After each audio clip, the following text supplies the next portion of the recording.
Good evening, guys. So, today we'll be taking up the current affairs session, weekly current affairs.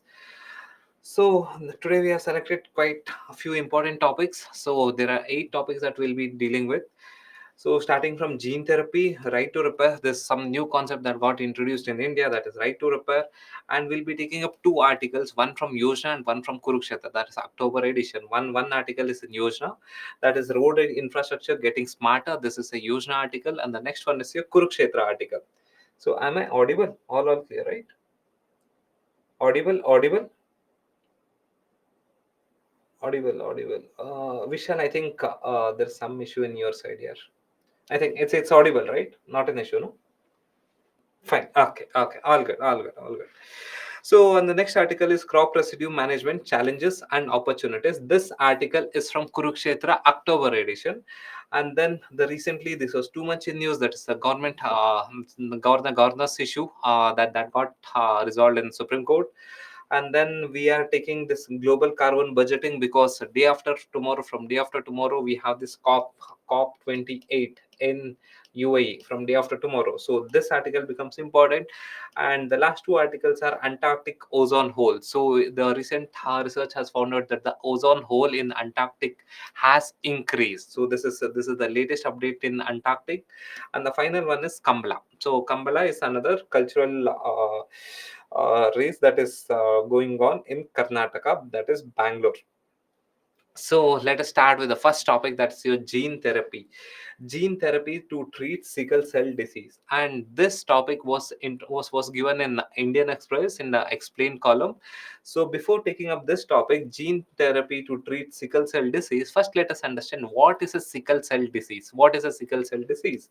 So if you have to understand what's a sickle cell disease, so this was the article. So this was the article that had come up in Indian Express. So what is a sickle cell? So what? Just 1 second.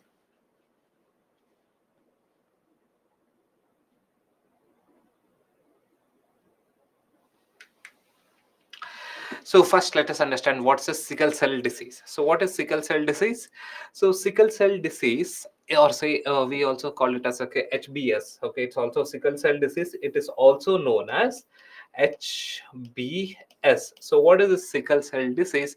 We all know that RBC is nothing but your red blood cell. We all know that your every blood drop has RBC, that is your red blood cell. We have WBC, that is your white blood cell, and the last one is your platelets. So there are 3 components in your blood, that is your RBC, red blood cell, WBC is your white blood cell, and platelets. And so sickle cell disease deals with this RBC is nothing but the red blood cells which carries hemoglobin. This hemoglobin, what's the role of this hemoglobin? So the role of this hemoglobin is to carry oxygen, the air which we breathe in as some oxygen. This oxygen goes into the lungs. In the lungs, the hemoglobin, what it does, the hemoglobin, it takes oxygen from the lungs and it supplies to the rest part of the body. Okay, rest part of the body, or say different cells in other parts of the body. So that is the role of your hemoglobin. And where does this hemoglobin stay? Hemoglobin is located. Hemoglobin is located in your RBC, or say red blood cell. So what is a sickle cell disease? Sickle cell disease is a genetic disease. You got to keep this in mind. Sickle cell disease is a genetic disease where due to some error in the gene, what happens? The RBC or the hemoglobin, the shape of the hemoglobin, that has to be in the disc shape. That is, the RBC is usually in the disc shape. Because of the error in the gene, what happens? This RBC gets converted, this disc shape of the RBC gets converted into sickle shape. So this is your sickle. So what is sickle? Sickle is like what we use in agriculture to cut the crops. So that is sickle. So if you would have seen this Marxist the Marxist flag, the sickle, what we use to cut the crops, so that is known as your sickle. So this is the RBC, which has to be in the disc shape, now gets converted to sickle shaped. So why it gets converted? Because of the genetic issue, because of the error in some gene. Because of that, what happens? The RBC, which has to be in the disc shape, gets converted into sickle shape. So when RBC gets converted into sickle cell, what happens? So what's the issue over there. So the issue is the sickle cell shaped RBC cannot easily flow in the arteries, cannot easily flow in the arteries and veins. So as a reason, what happens? It blocks the arteries, it blocks the veins. So what happens? So once it blocks the arteries and veins, it cannot supply the oxygen. What is the role of hemoglobin? The role of hemoglobin is the air which we breathe, it goes into the lungs, and in the lungs, the hemoglobin, what it does, the hemoglobin takes the oxygen from the lungs and supplies to the rest of the body. So if the hemoglobin of the or the RBC is in sickle shaped, what will happen? The RBC cannot move in the arteries properly, or so the RBCs cannot move in the veins properly. So what will happen? It cannot supply the oxygen to the different parts of the body. As a reason, it creates various issues like breathlessness, anxiety. So these are the kind of issues that our sickle cell diseases cause. So it is a hereditary disease. Sickle cell disease is also known as HBS. For a normal human being, we call it as HbA, that is hemoglobin adult. Hemoglobin adult. But if an adult has sickle cell, then we call such adults as HbC.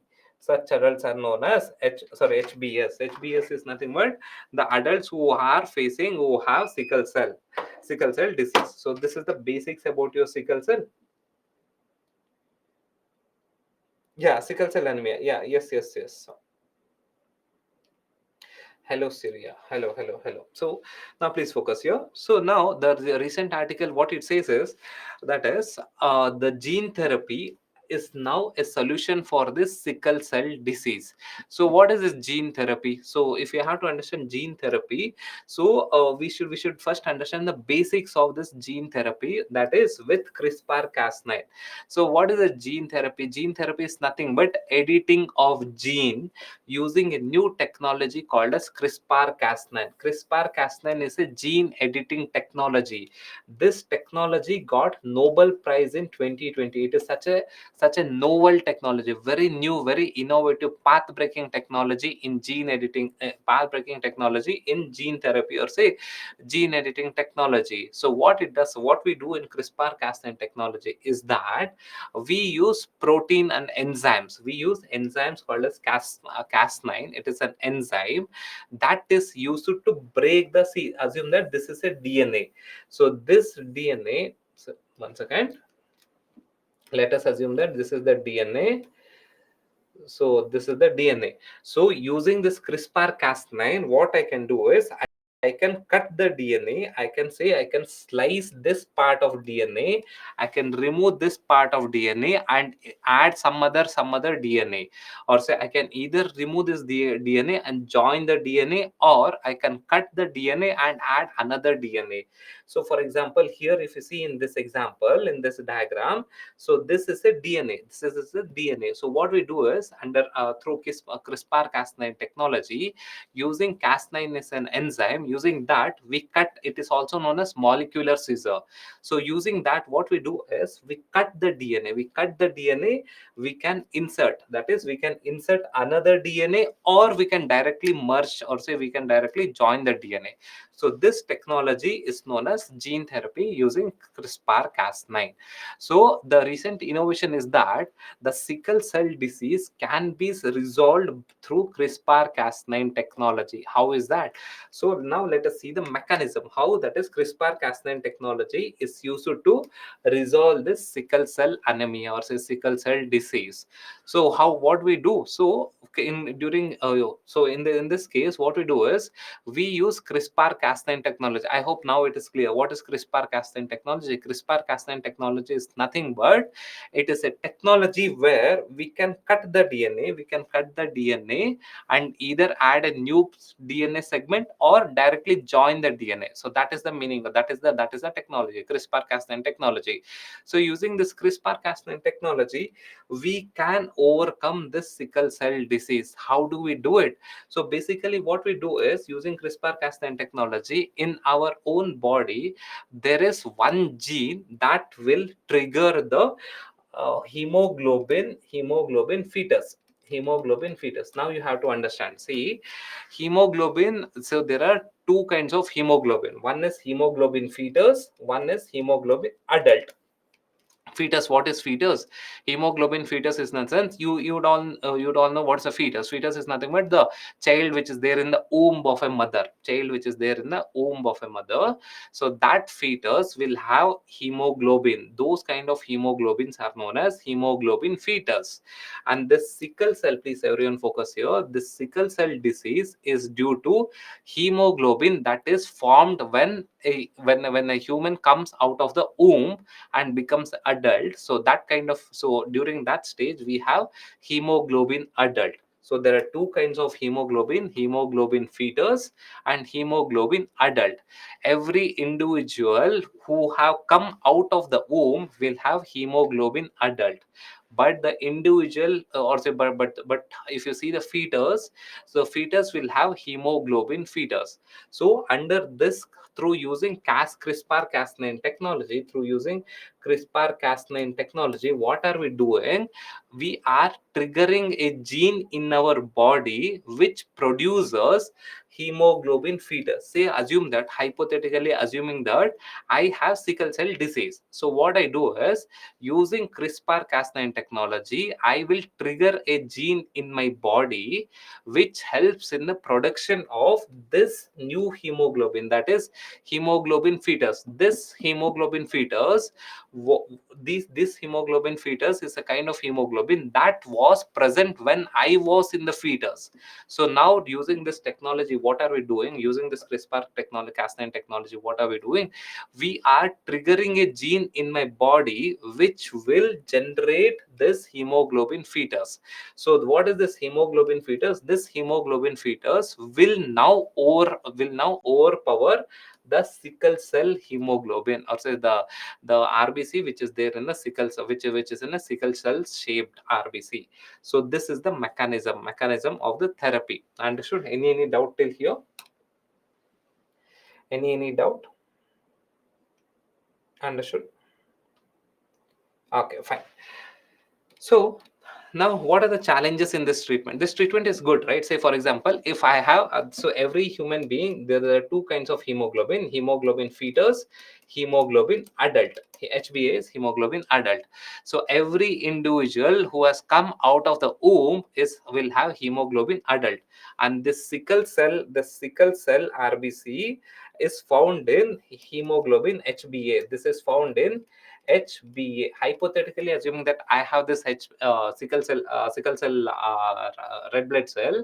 So what happens? So in order to overcome this, there has to be some other alternative. What is the other alternative? I can have HbF. What is this HbF? HbF is hemoglobin fetus. That hemoglobin fetus is the RBC which was there when I was in the womb. So now what we do is, using this CRISPR-Cas9 technology, we trigger a gene, we trigger a gene which will produce this HbF in my body. So this HbF will do the same work as that of your HbA. HbA is adult, that is hemoglobin adult, and HbF is hemoglobin fetus, but the work is same. What is the work of hemoglobin? Take oxygen from my lungs and supply it to the rest part of the body. That is the work of hemoglobin. The hemoglobin adult, hemoglobin HbA and HbF will do the same work. So using this technology, what are we planning to do? We are trying to infuse more HbF in my body, which will do the work of hemoglobin. That is supply the oxygen to the rest part of the body. So this is a new technology that has been developed. So what are the challenges in this technology? So the most important challenges in this technology is money. So the most, see, we have technology, we have equipments, everything we have, but the most important issue is, challenge is cost. Cost is the biggest factor over here. It goes in millions of dollars. So that is the issue. So probably in near future we might develop a new technology, or say more efficient technology, where the cost should come down. Currently we have developed a technology, but however it is a costly thing. So this is the challenge in this treatment. So any doubt till here? Now kindly solve this. Any doubt? If there's any doubt, please let me know.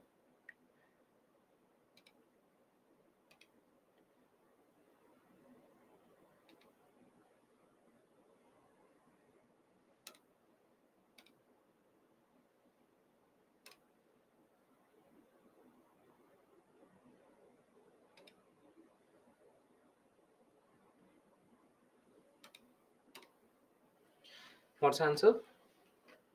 Ashwin, the difference between HbF and HbA is, HbA is the hemoglobin which you have now. That is, you are a grown up adult, you will have now. And HbF is the hemoglobin which you had when you were in the fetus. Say HbA is the hemoglobin which I have now. HbF is the hemoglobin which I had when I was in the fetus. Clear? So that is the meaning of it.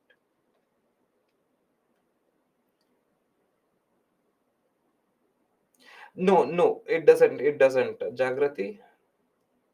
So it will overpower that new HbF, that will trigger that the using the CRISPR-Cas9 technology, the new HbF that will be generated in the body will overpower the existing HbA.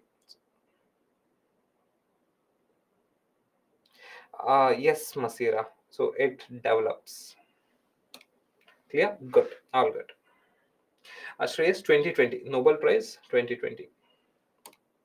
Fine. We'll go to the next topic, right to repair. Very, very interesting topic. Now, please focus here. So, what is this right to repair? So, now where's my phone? Once again.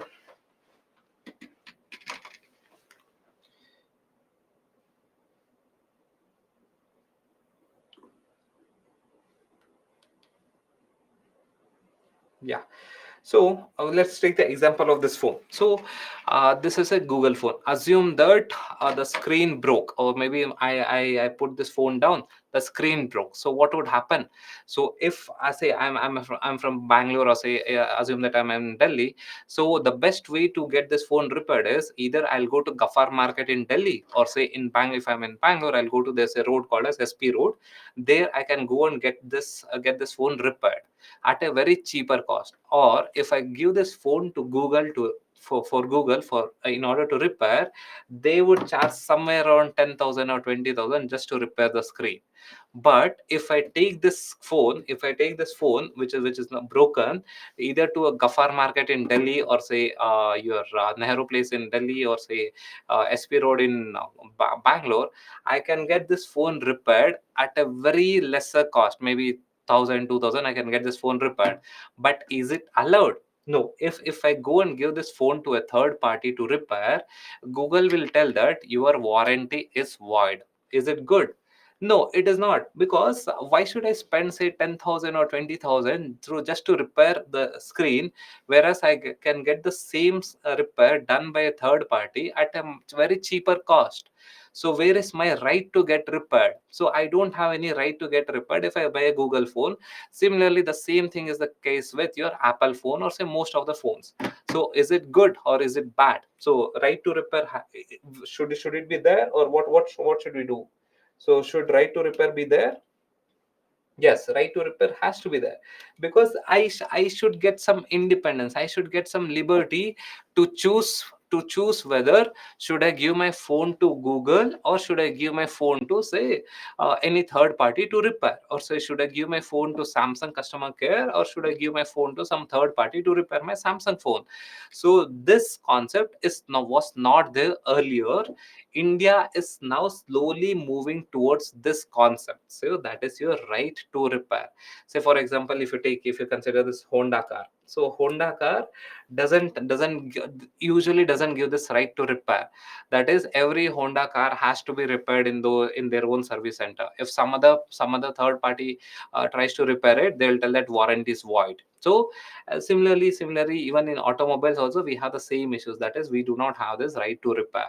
So when I do not have this right to repair, it violates my liberty. It violates my freedom of choice. I cannot go and get my phone repaired in a third party showroom at a much smaller price compared to what the OEMs demand. Say if in order to repair a Apple iPhone screen, it would cost somewhere around 30,000, 40,000. But the same thing could be done in 5,000 in a third party place. So again, what is happening over here? If I do not have right to repair, what is happening? My freedom of choice is getting curbed. So India, what is it doing now? India is now gradually pushing for right to repair. So recently what happened? So Department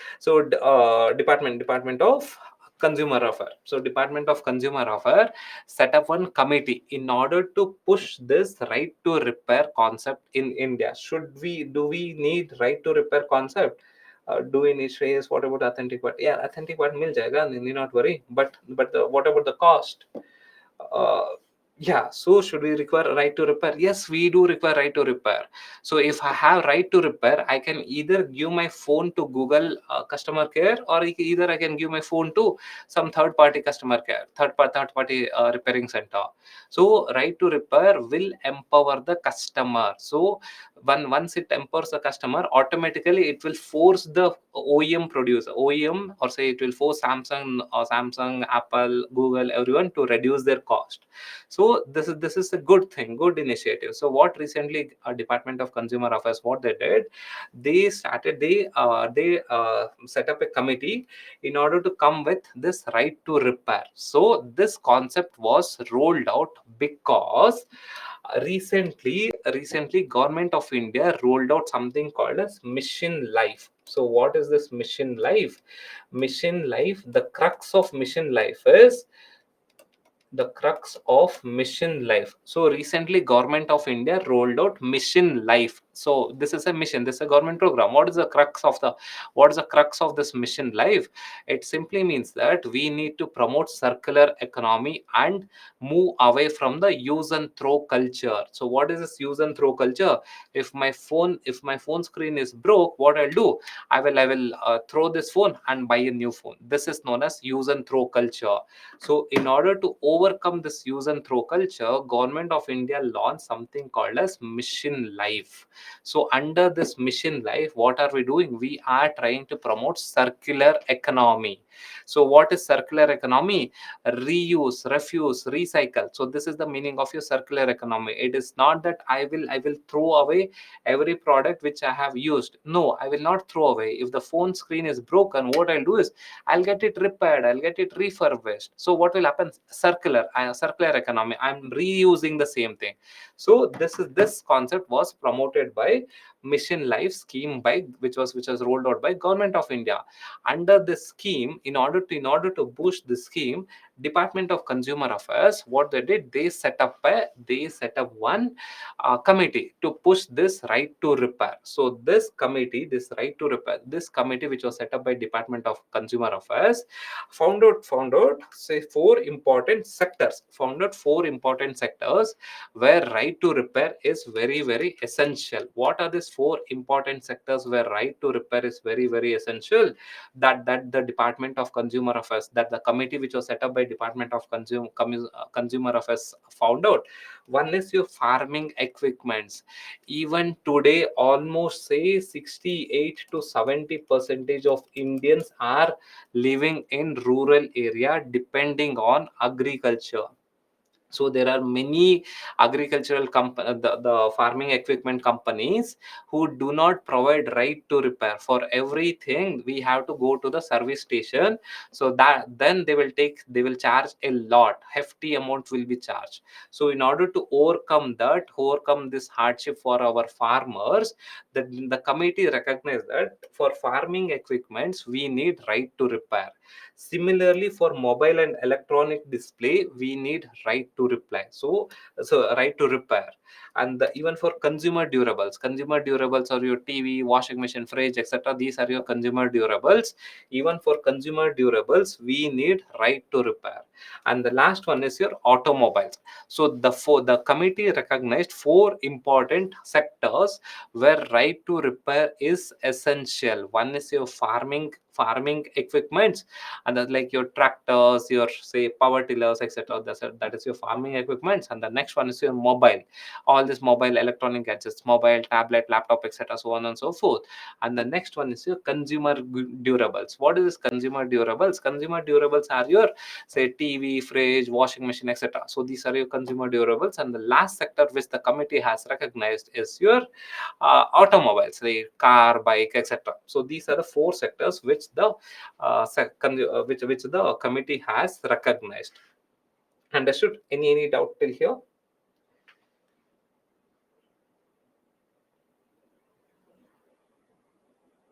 Fine. Okay. Good. Good. So how, so what's the benefit? So what's the benefit of having right to repair? So if we have right to repair, what is the benefit which we get?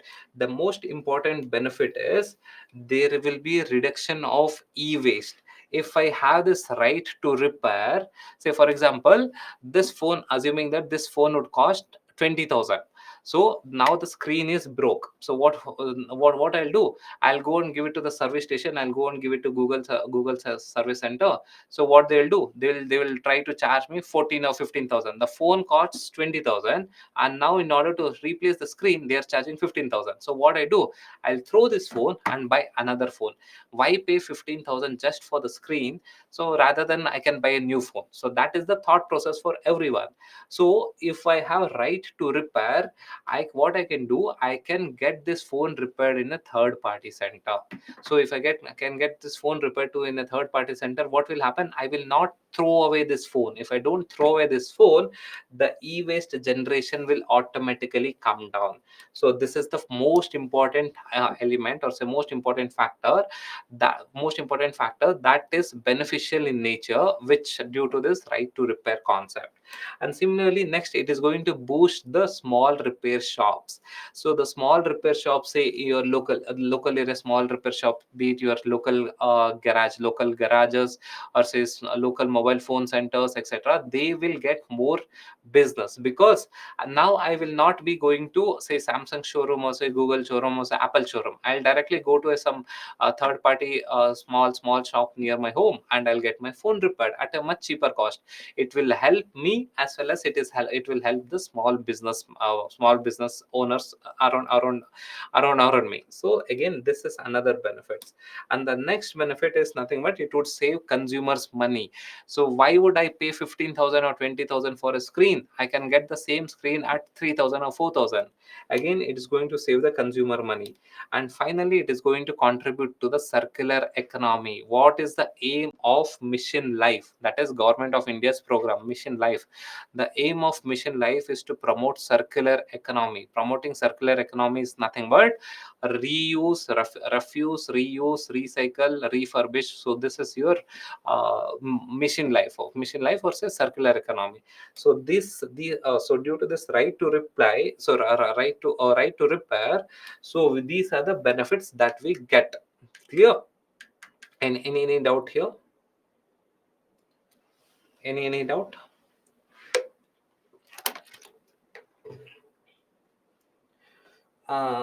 Blessing, no, it is not a fundamental right as such.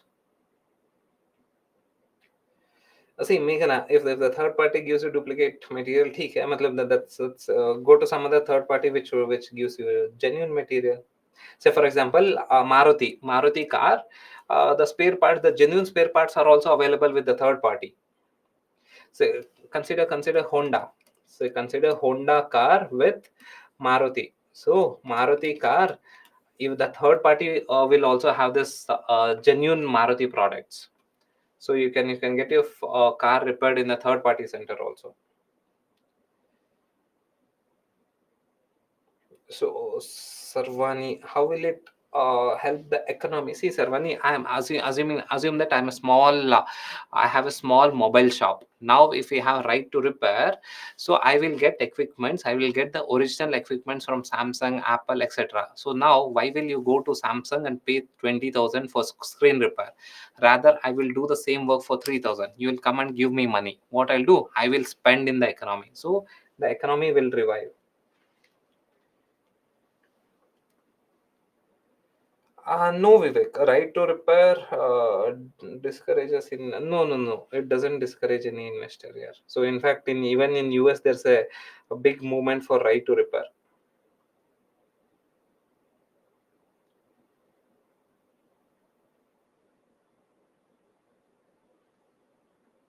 What's your doubt, Vikram?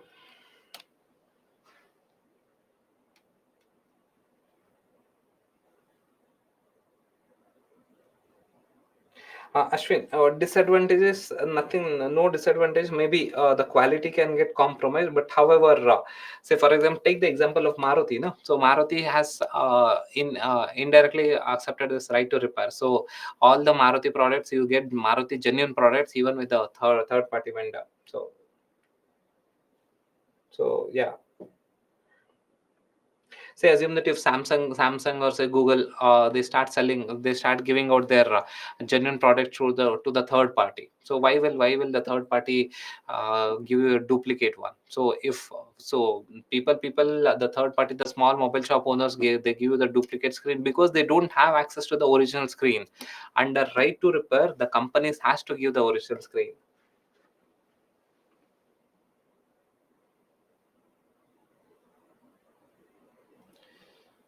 Okay, fine.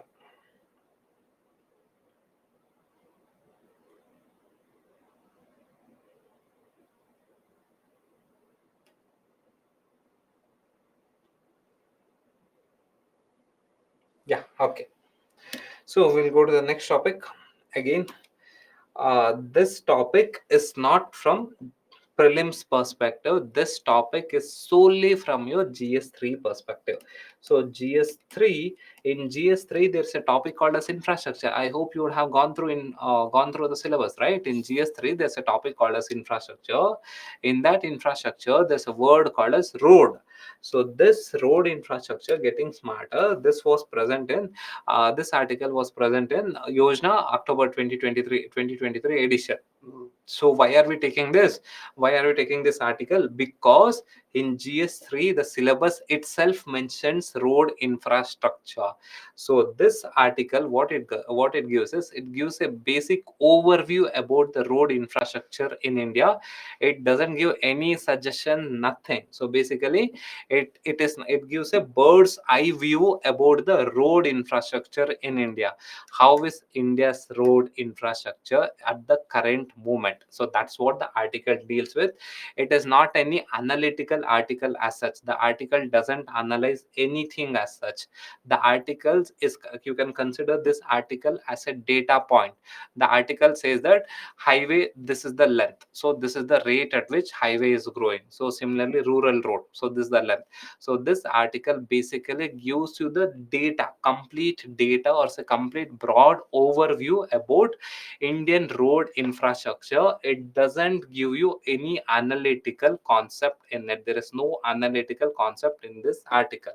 This article solely deals with it shows you a broad picture about India's road infrastructure in the current times. Understood?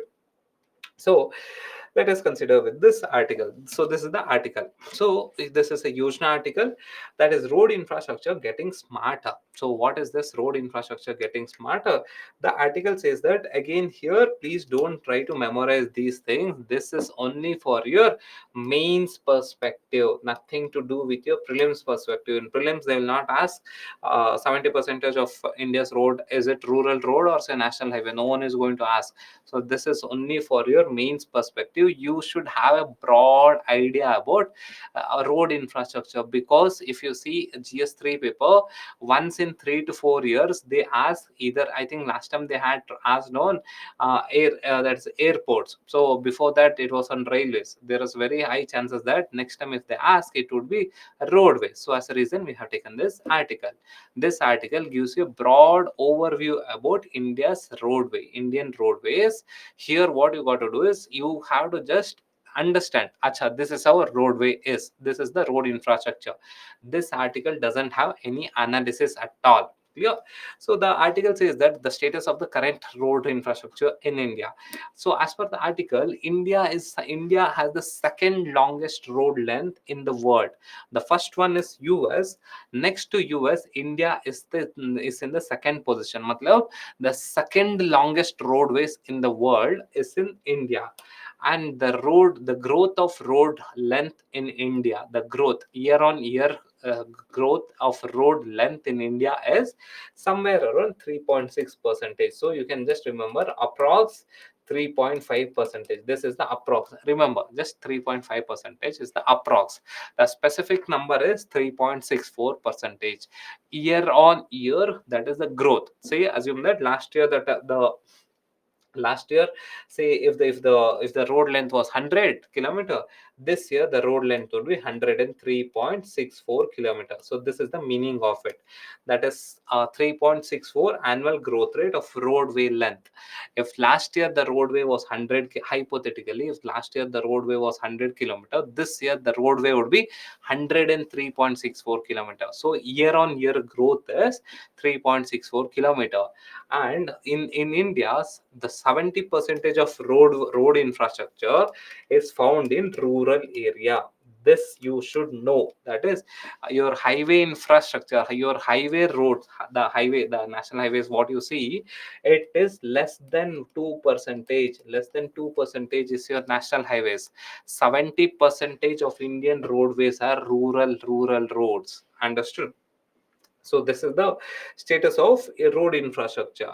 And the article also suggests, and the article also gives some data, that is, what are the factors that led to the road development in the current time.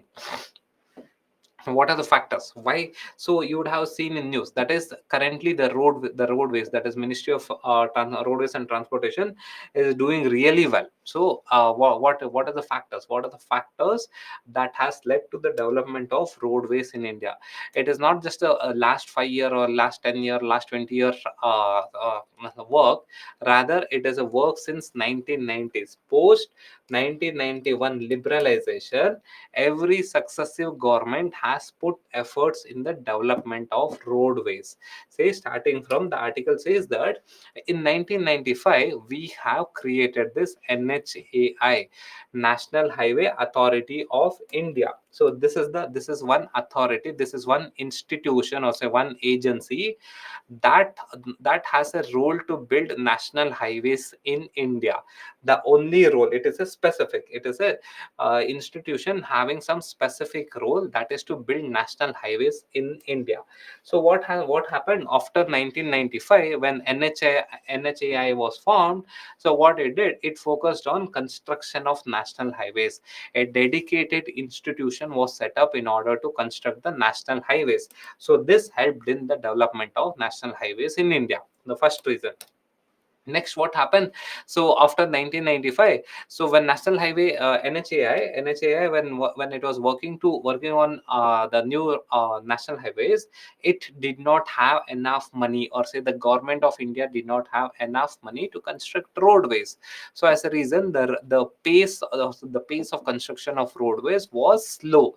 So in order to overcome this financial deficit, in order to overcome this financial problem, what government of India did, they moved to PPP model, that is public private partnership.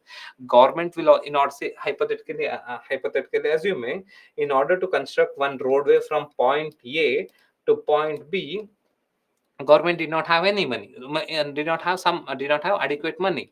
So as a reason, what happened, government moved towards PPP model, public private partnership. So what is this public private partnership? Government will invest some money, private parties will invest some money, both of them will build, private party will operate and take out the profits out of it. So that is the meaning of PPP model. So government moved towards, that is government of India moved towards PPP model in order to build roadways. Again, this was a successful model because government did not have adequate money to build roadways. So that doesn't mean that we stop construction of roadways. We have to construct roadways. How do we do it? We moved towards PPP model. In PPP model, what we do, public private partnership. Government will invest some money, private member will invest some money, both of them will build, operate, and the profit will be taken by the private. So to some, say, for 20 years or 30 years, and later on this infrastructure will be given back to the government. So this model was also created that helped in the construction of new roadways. And the next one is creation of state level road development authorities, or say road development cooperation. At national level we have NHAI. So when NHAI was formed in 1995, that led to a boost in construction of national highways. For example, during Vajpayee times we have this golden quadrilateral. Why is it successful? It is mainly successful because of this NHAI. We had one dedicated institution in order to implement this golden quadrilateral. Similarly, many state governments implemented the same model at the state level. Those are known as state level developmental cooperation. So example is Maharashtra State Road Development Cooperation. And the next one is focus on rural road was also given by government through Pradhan Mantri Gram Sadak Yojana. See, we know the fact that 70 percentage of Indian roads are in rural area. That is nothing but 70 percentage of road infrastructure are rural roads. In order to boost this rural roads, what did Government of India do? Government of India rolled out something called as PM, that is Pradhan Mantri Gram Sadak Yojana. So under this Pradhan Mantri Gram Sadak Yojana, new rural roads were built, and if there is any damaged rural roads, it would be reconstructed. And the last one, that is the next one, was focus on expressways. So in the recent times, say post 2000s, state governments and union government, what it did, it focused on expressways. There is something called as a national highway, there is something called as the expressways. What are this expressway? Say for example, you would have heard about this Delhi Agra expressway, or say Yamuna expressway, or say Mumbai Pune expressway, or say recently Bangalore Mysore expressway. So these are the expressways. Currently government is focusing a lot on this expressways. And the final thing is your FASTag, that is electronic toll collection. The FASTag is also known as ETC. ETC is nothing but your electronic toll collection. So these are the factors that led to the development of roadways in India. Clear? Done. Okay, fine. So next one. So what are the benefits? What are the benefits of having such a good roadways in India? So what are the benefits? So why we should have such a good roadways in India? So the benefits are from economic angle. We do have economic benefits, we do have social benefits also. From economic angle, what are the benefits? The most important benefit is enhanced connectivity and trade. It helps in increasing the connectivity, or say increasing in the trade. So when I have roadways between say Bangalore and Chennai, so this is your Bangalore and this is your Chennai. So what happens when I have roadways between your Bangalore and Chennai, or say Bangalore and Hyderabad? Hyderabad is in the north. So Bangalore and Chennai and Bangalore and Hyderabad, what it will do? It will help in establishing the connectivity and increasing the trade. That is, products of Bangalore will be sold in Chennai, and Chennai products will be sold in Bangalore. Similarly, Bangalore and Mysore. So Bangalore and Mysore, if there's an expressway between Bangalore and Mysore, what will happen? It is going to increase the connectivity and enhance the trade. And the next one is reduce transportation cost. See, earlier, say for example, the recent example, say the Bangalore Mysore highway expressway was rolled out say last 6 or 8 months ago. So before that Bangalore and Mysore, in if we have to travel between Bangalore and Mysore, it used to take almost say 3 to 4 hours. Now due to this expressway, we can travel between Bangalore to Mysore in 1.5 hour. So we are saving around 2 or 2.5 hours of so 2.5 hours of saving is there. So with 2.5 hours, we are saving a lot of petrol, lot of diesel, lot of man hours. So as a reason, what will happen? The overall cost will also come down. That is reduced. That is, overall transportation cost will also come down. And the next one is tourism development. So if what is tourism development? So let us take the same example, or say let us take the example of Delhi. Okay, Delhi Agra. We have this Yamuna Express between Delhi and Agra. So due to this Yamuna Express, I can easily go from Delhi to Agra easily. It's possible. So as a reason, what is happening? The tourism in Agra is increased. So tourism development, and similarly access to market. So when there is say roadways, that is expressway built between Agra to Delhi, the people of Delhi can people of Agra can export their goods to Delhi. Delhi is a big market, so as a reason, what happens, so the Agra people can easily export their goods to, or say send their goods to Delhi for trading. So these are your economic benefits. Along with this economic benefits, we do have social benefits because of roadways. So what are the social benefits because of roadways? The most important social benefits because of roadways is education and healthcare. So if there are no proper roadways, how will people travel? How will people get adequate health care? Say for example, if the hypothetically assuming that if there is no good roadways between Bangalore and Mysore, so how will people of Mysore come to Bangalore for education? So if there are no good roadways between Bangalore and Mysore, how will people of Mysore come to Bangalore for good health care? So these are the, so when we have good health, when we have good roadways, it will, the most important social benefit that roadways are is giving is that health and education. Say for example, let us consider some interior parts of India, or say central India. So in central India rural areas, if we do not have adequate roadways, there won't be any public transportation or school buses going into the village. So if the public transportation or school buses don't go to into the village because of lack of roadways, how will the village kids get education? So this is an issue. Whenever there is a roadways, the most social benefit that roadways will give you is education and healthcare, that is access to education and healthcare. And the next one is emergency response and disaster management. So when we have good roadways, I can quickly rescue my people. So when there's a good roadways, I can manage the disaster properly. So in the sense, I can mobilize my resources, I can mobilize my people, I can evacuate the people easily when I have good roadways. And the next one is enhance social cohesion. That is, road infrastructure connects the communities, foster social interaction, cultural exchange, and sense of national unity will automatically be there. So, due to this golden quadrilateral. So, due to this golden quadrilateral,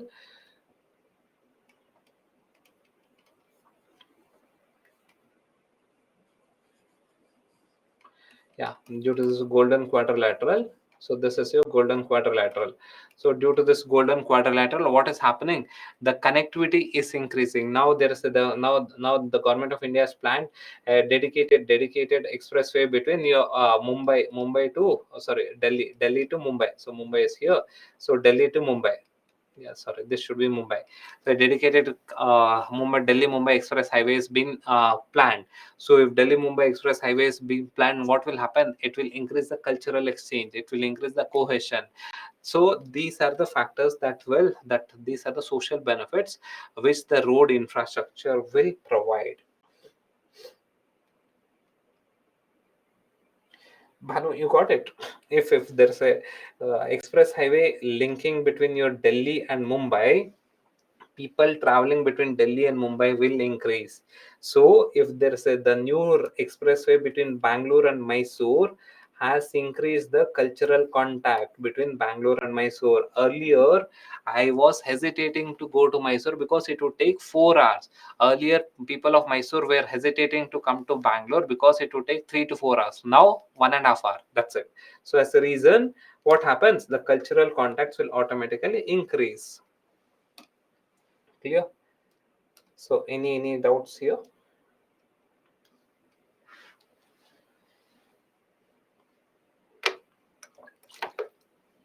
Divya, no, as of now we do not.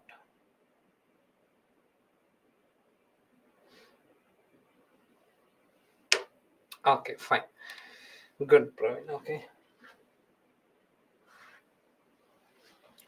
So now we'll take up the next topic, that is crop residue management challenges and opportunities. Again, this article was from Kurukshetra.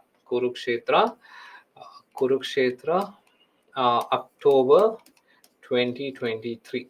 So October Kurukshetra, October 2023 article. So what is this crop residue management and crop residue management? So hyphen challenges and opportunities. So what is this article speaking about? So you would have seen in news, maybe in the beginning of November, too much of air pollution in Delhi because of the stubble burning in Punjab, Haryana, and Western UP. So this was a big news source, a big headlines in the beginning of November. So before November itself, in October edition of Kurukshetra, it had discussed regarding crop residue management. How do we manage this crop residue? So if before understanding this article, crop residue management, first let us understand what is this crop residue. What is crop residue? First let us understand what is crop residue. So what is crop residue? So this is the article, this is the cover page of the article. So what is this crop residue? What is crop residue? So crop residues are nothing but the unwanted, so unwanted of the remains, okay, the unwanted or the remaining part of the plant post harvesting. Post harvesting is the key word. Post harvest. Post harvest, say for example, these are the that is crop residues. Crop residues is nothing but post harvest. I take up paddy, I cut the paddy, and whatever that is remaining, that becomes your crop residues. So for even ragi, or say even wheat, maize, etc., every crop has certain residue. So what is this crop residue? The unwanted materials that remain on the field, on the agricultural field, after the crop harvesting.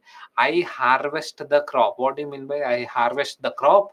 I take the crop yield, I take ragi, or I take paddy, or say I cut the paddy, or say I take out maize, wheat, etc., and what are the remainings that I leave it in the agricultural field, that is known as your residues. And these crop residues are unwanted for the farmers. So that is known as your crop residues. Say what are the examples of crop residues?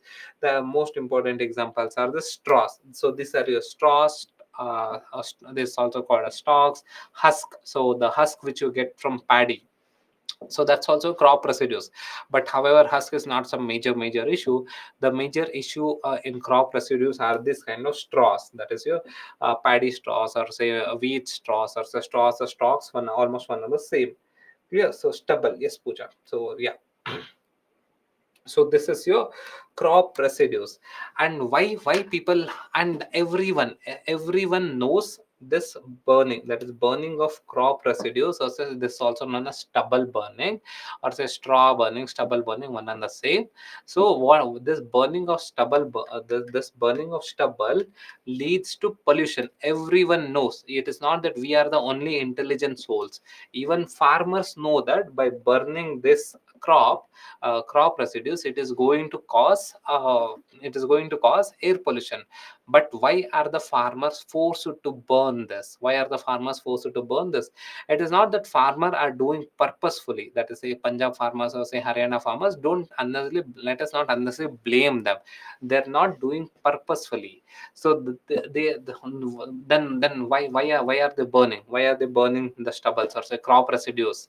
So the main reason is shortage of farm labor.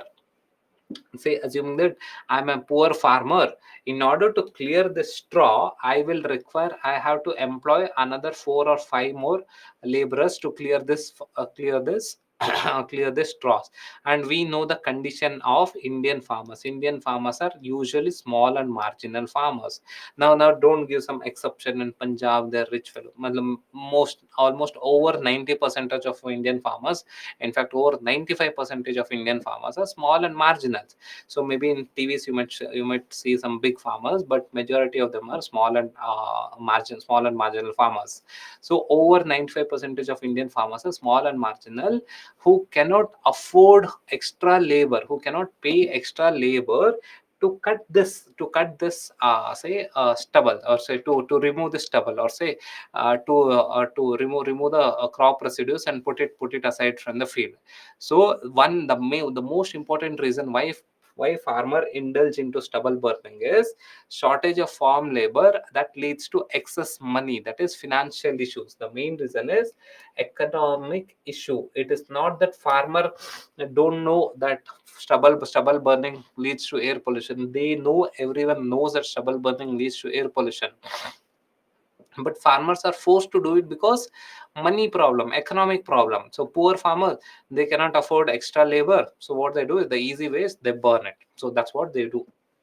And the next one is, and the next most important reason, this mainly happens in Punjab and Haryana. This mainly happens. So the time duration between a Kharif crop and Rabi crop. What is Kharif crop? Kharif crop is grown in monsoon period. Kharif crop is grown in monsoon period. Monsoon period. Rabi crop is grown in, say, winter. That is winter. Usually, this is grown in, say, November. That is fourth week, or say third to fourth week of November to December. It is grown from November to beginning, the last fag end of November. That is, during this time, we will be having Rabi crop in your Punjab. Say, for example, here mustard. So mustard is the famous Rabi crop that will be growing. Now, this is the third week and fourth week of November. But when will they harvest this Kharif crop? This Kharif crop was sown during June. So during your monsoon, June, July, it was sown. So it was sown during June, July. And when will it be harvested? It will be harvested in November first week, first or second week. You are getting it? Say November first or second week, I will have to harvest my Kharif crop. Say, for example, I will have to harvest my paddy, but immediately by November 3rd or 4th week, I will have to sow my Rabi crop. I will have to sow mustard.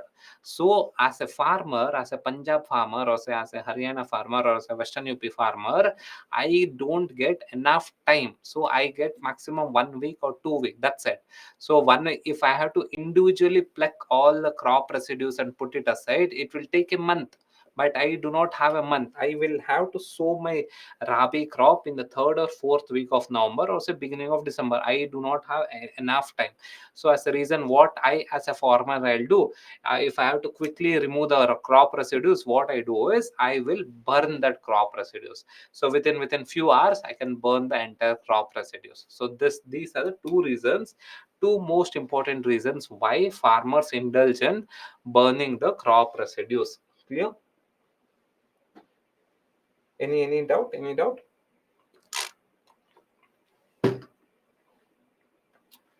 Okay, good.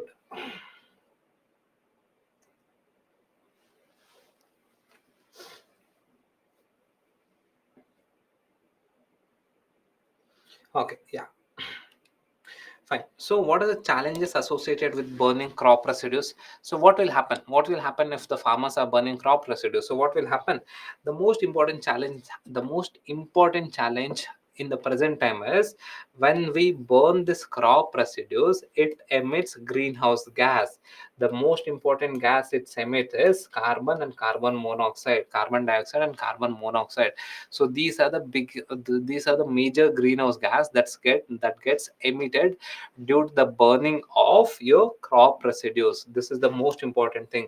What happens if there's emission of greenhouse gas? What happens? Think for it. What happens? Day after tomorrow, we have climate change meet. So what happens if we burn greenhouse gas? Someone answer. So what happens if we burn crop residues? Global warming. Excellent, excellent.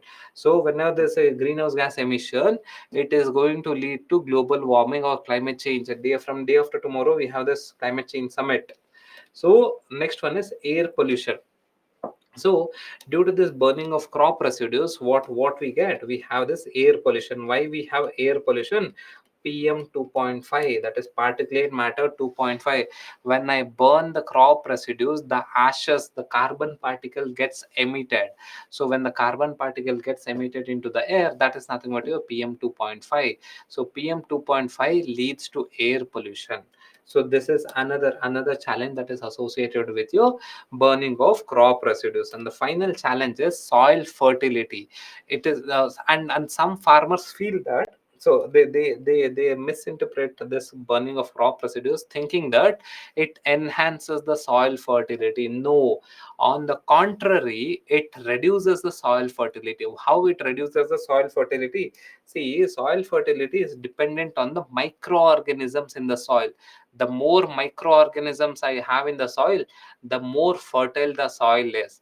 The more earthworms and say though the more microorganisms and worms that are there in the soil, the better the fertility of the soil is.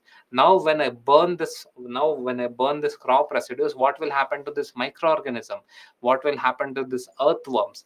It will die. So when it dies, the organic fertility of the soil will automatically come down. So these are the challenges that are associated with your crop burning. Clear? Okay, regulations. So now what are the regulations? So what are the regulations to control the crop burning? That is crop residue, burning of crop residue. So what are the regulations and solutions for crop residue management? There are various solutions which government has tried, Supreme Court has tried, NGT has tried, every wing of the state has tried, but it is not completely successful. Say for example, the most important one is NGT, National Green Tribunal. So what it did in 2015, it passed an order to completely ban the burning of crop residues in this National Capital Territory (NCT) region. That is around Delhi. That is your Delhi. That's around NCR region. That is Rajasthan, Punjab, UP, the Western UP, Haryana. This region around NCR region. So it had completely banned this burning of crop residues. So are we complying? In the sense, is the farmers complying to National Green Tribunal's order? No, not much. Not many farmers are complying. But this is a regulation government, that is the court has passed, that is National Green Tribunal has passed, and it's a regulation. So this is the first step that was taken in 2015. And the next step which the government has taken, this action is taken by the judiciary or say tribunal, and the next action is taken by your government, that is both center and state government. So here please focus here. Why farmers were burning stubble? Why farmers were burning? What's the main reason? Economy, money. So people do, that is farmers do not have enough money to say to buy equipments to cut the stubble, or say to buy equipments to segregate this crop residues aside. So farmers do not have money. So in order to overcome this issue, what government, both center and state government, what they did was they tried giving financial assistance. Say almost 50 percentage till 80 percentage, somewhere between 50 to 80 percentage of subsidies were given to the agricultural equipments which deals in managing the stubbles, which deals in managing the crop residues. Almost 50 to 80 percentage of subsidies, not by union. So both union government as well as state government, both government came together and started giving 50 to 80 percentage of subsidies for the equipments that deals with stubble burning. So is it successful? To some extent it is successful, but even farmers are hesitant to pay the remaining 20 percentage or say remaining 50 percentage of the cost. So this is the issue. And the next one is PUSA. So recently, PUSA is India's leading research agency in agriculture. It has to be capital as a PUSA, New Delhi, PUSA, New Delhi. So PUSA has developed something called as a PUSA decomposer. So what this PUSA decomposer will do? It's a chemical that has to be sprayed over this stubbles. That has to be sprayed over this stubble like this. So what will happen? The stubble will get decomposed. So this technology, or say this technology, was developed by PUSA and it is given to farmers. Is it successful? Not much. So it is not very successful as such. And the other alternatives which in the recent times that we have developed is we could use the stubbles. So the stubbles what you get here, these stubbles could be used to grow mushrooms. So this idea was also promoted. That is, in order to cultivate mushrooms, these stubbles could be used in order to cultivate mushroom. This was an alternate application of paddy straws. Again, this idea was rolled out. And the next one is, and the next drastic idea which the government is promoting is crop diversification. That is, we have to move away from this paddy and wheat, etc., and we can have other crops which doesn't leave the crop residues. So this is the next alternative. And the final alternative that we can think of is education and awareness campaign has to be given. That is, education and awareness campaign has to be mandated in order to control the stubble burning, or say in order to manage the crop residues. So these are the regulation and solutions that are available to manage the crop residues. Clear? Any doubt? Any doubt? Ramanta, those residues can be used to, no, Ramanta. So these residues doesn't have enough nutrient. So it rather these residues have some sulfur content in it. So it cannot be given to cows or say cattle. So what are the Vishal? What are the challenges from government side, and can we create the biofuel? See, challenges from government side. One is government do not have enough money to subsidize every farmer, and secondly, government do not have enough reach to reach out all the farmers. And we are thinking of converting this stubble into biofuel, Vishal, but that the economic viability of that kind of plant is still being tested. The same land can be plowed in blessing. Why Punjab farmers are doing it? As I told, so the kharif crop are harvested in November first and second week. The next crop I will have to sow it in third and fourth week of November. I do not have time. So as a farmer, I do not have time. So what the Punjab farmers do? They burn it. Can the economic explanation? Yeah, that Femina, we can do that one. Varman, how crop diversification is a solution. See, Varman, rather than growing paddy, I can start cultivating cabbage, cauliflower, different things. So crop diversification. So then I will not have stubble issues.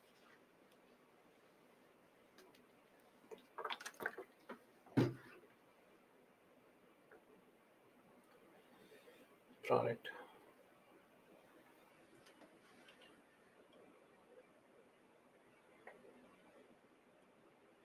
Mega, NGT ordered not to burn stubble around NCR region, Punjab, Haryana, UP, Rajasthan. Saba, what's your question, Saba? What is the solution of this stubble burning? Then we can write in a paper. See, Saba, if the solution is very obvious, then why is government breaking head and giving out, rolling out so many solutions? The solution is complex here. So there are so many solutions that are present. The solution has to come from the farmers. Farmers have to adopt it. Is there any punishment? Shreyas, whom will you go and punish? A small farmer, a small poor farmer who do not have enough money to clean away the crop residue. As a reason, he or she is burning. So can we go and punish him? So think over it. We have to, so first, I know majority of us are urban elites, so first we have to think from the farmer's perspective. So even farmers are also human, they are also very rational. If there is a stubble burning here, who will be the most affected? The most affected one would be the farmer, but still they are doing it. Why they are doing it? Understand from their perspective.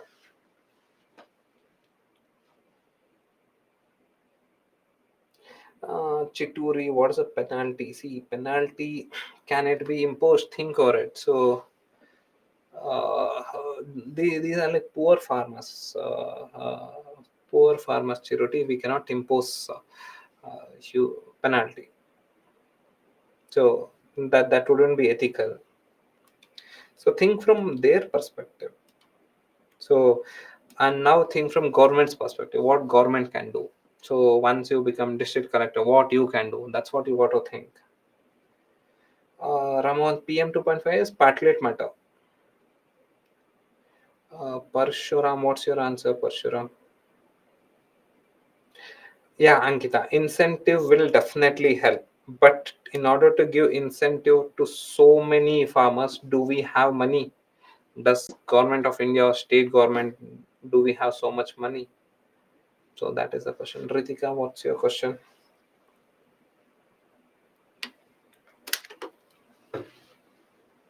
Okay, okay, fine. So this is another important news that was in that made headlines in the last week.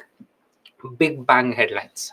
So it was the judgment that was passed by Supreme Court can be considered as one of the landmark judgments in the issue between your chief minister and governor. So the last week there was a judgment that was considered, that can be considered as a landmark judgment in order to resolve the issue between governor and governor and your chief minister. So there's a huge issue between governor and chief minister in various states. Say for example, Delhi, Punjab, Tamil Nadu. So these are the states where there's a huge issue between your governor. For that matter, to some extent in Telangana also, there's an issue between your governor and chief minister.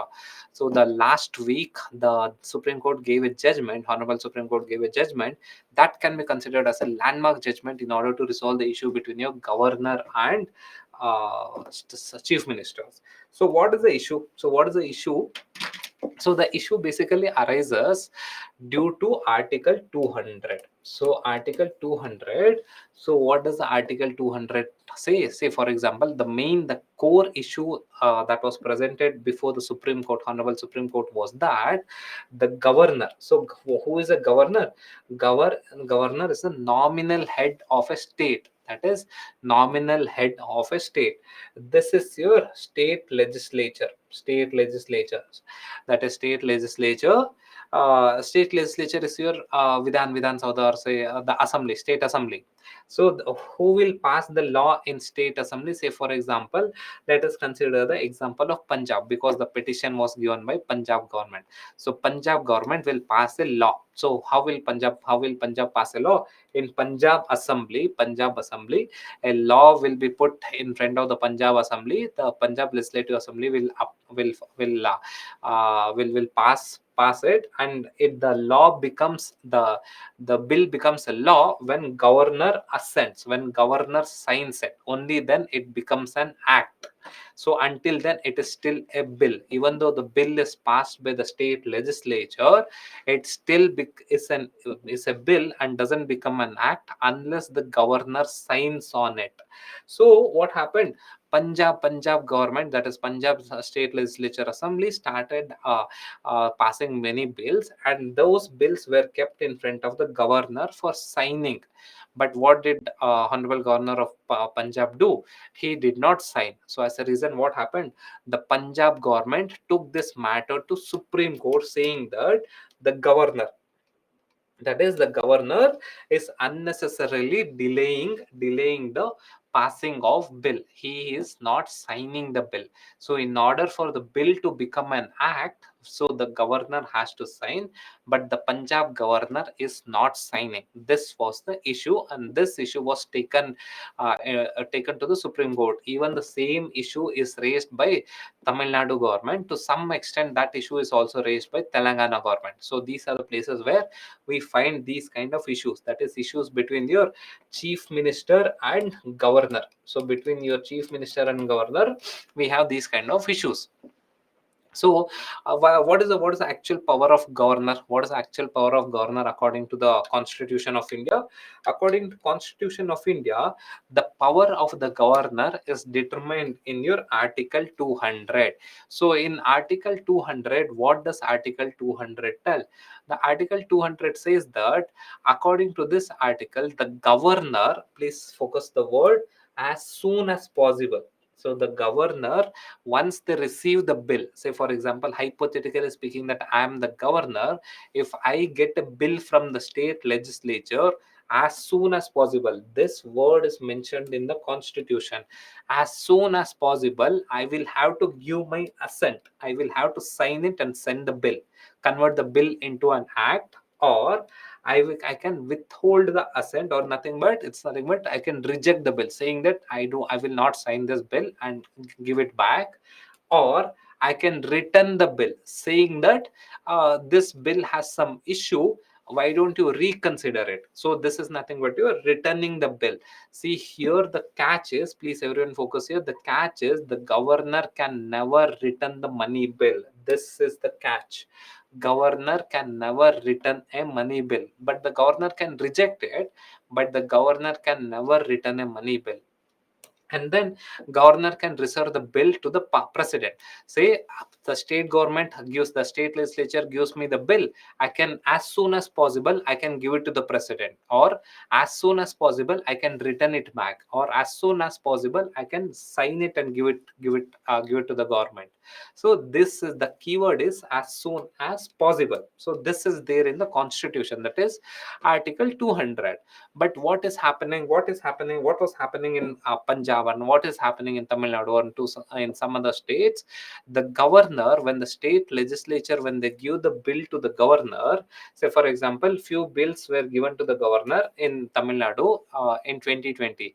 Even today it is not being passed, it is not being signed by the governor. If the governor doesn't sign it, it doesn't become an act. Similarly, the same case was happening in Punjab. So as a reason, what Punjab did, so Punjab went to Supreme Court. So then what Supreme Court did in the last week's judgment, so they passed a judgment saying that the governor has to respect this word, that is as soon as possible. The governor has to respect this word, that is as soon as possible. Whenever the governor gets the bill, as soon as possible, he or she has to exercise his power. It is not that he or she will sit on the bill forever. So the governor, so the judgments told that, the Supreme Court judgment, Honorable Supreme Court judgment, what it told, so it told that the governor, in case he withholds his assent, should send back the bill that is forwarded to the state legislature as soon as possible. Supreme Court highlighted the word as soon as possible. The constitution says as soon as possible, but why is the governor sitting on the bill for 2 years, 3 years, 4 years? Why is the governor sitting on the bill? So the Supreme Court told that if the governor is not respecting this, that is as soon as possible, it means that the governor is violating the morality of the constitution. This is what Supreme Court told.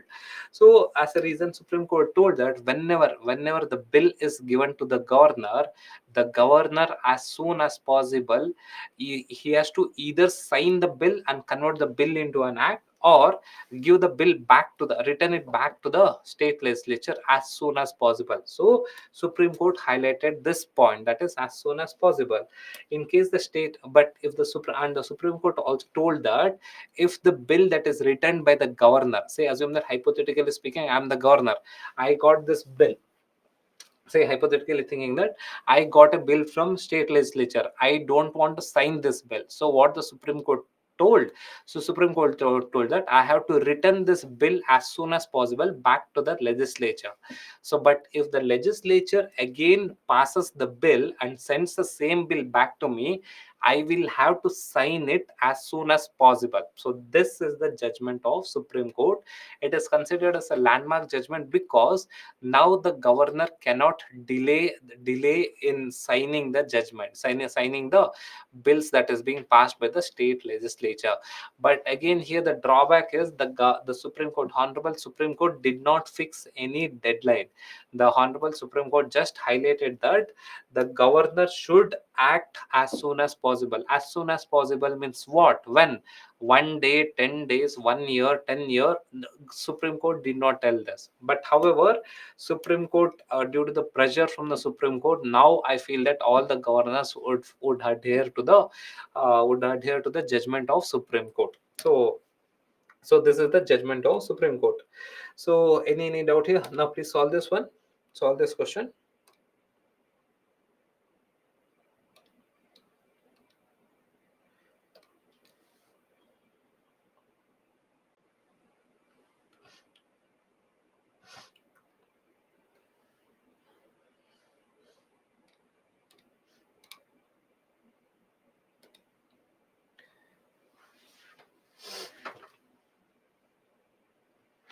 Vivek, true Vivek. As soon as possible, it's a vague term.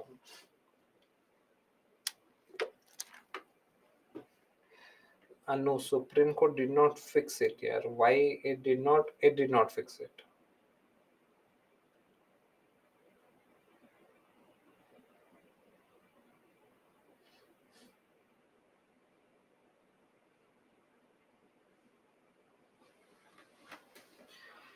So Delhi, D is the answer. So why have you guys written B? So some people, 25 percentage have given B. Governor can never return the money bill. So governor can never return the money bill. Can president return the money bill? No, president can never return the money bill. Governor can never return the money bill. ठीक है यार, these are the basic questions in polity which you should know. Clear? Fine. Next, let's take global carbon budgeting. So what is this global carbon budgeting? Too much in news. Why too much in news? From day after tomorrow, that is November 30th. From November 30th onwards, we have COP 28 meeting. COP 28 meeting.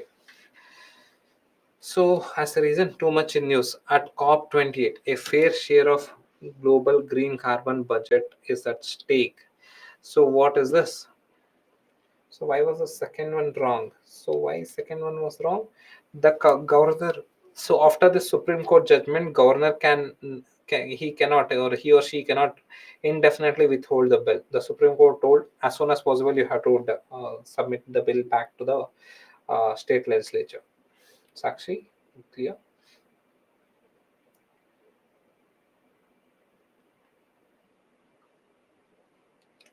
Shivani, time is not fixed here. Unfortunately, time is not fixed.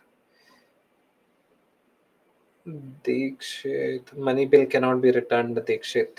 Okay, ठीक है. Okay, now come to here. So this article explains about global carbon budget. So what is this global carbon budget? Before taking up global carbon budget, let us consider the context why this article was in the newspaper. So that you can, in the next 1 week, or say next 1 week or next 10 days, every day you'll get an article on this UNFCCC. So what is this UNFCCC? For the people who don't know, UNFCCC is nothing but, so it's a convention. So what is convention? That is UNFCCC. It's a convention, UNFCCC. So the aim of this convention is to control control global warming. So global warming. So for the people who don't know, there was an Paris Agreement in 2015. 2015 there was a Paris Agreement. So in this Paris Agreement, all the governments of the world had decided that we have to control the global warming by 1.5 degrees Celsius. 1.5 degrees Celsius itself. It should not go to 2 degrees Celsius. We have to control the global warming by 1.5 degrees Celsius by the end of this century. By end of 2000, we have to control the global warming within 1.5 degrees Celsius. That was the agreement. That is known as your Paris Agreement. So COP, the Paris Agreement. So what is COP? COP is Conference of Parties. So UNFCCC is a convention where multiple countries are a member. So when this UNFCCC meet, so that meeting is known as Conference of Party. So COP 28 means this is the 28th meeting of this UNFCCC members.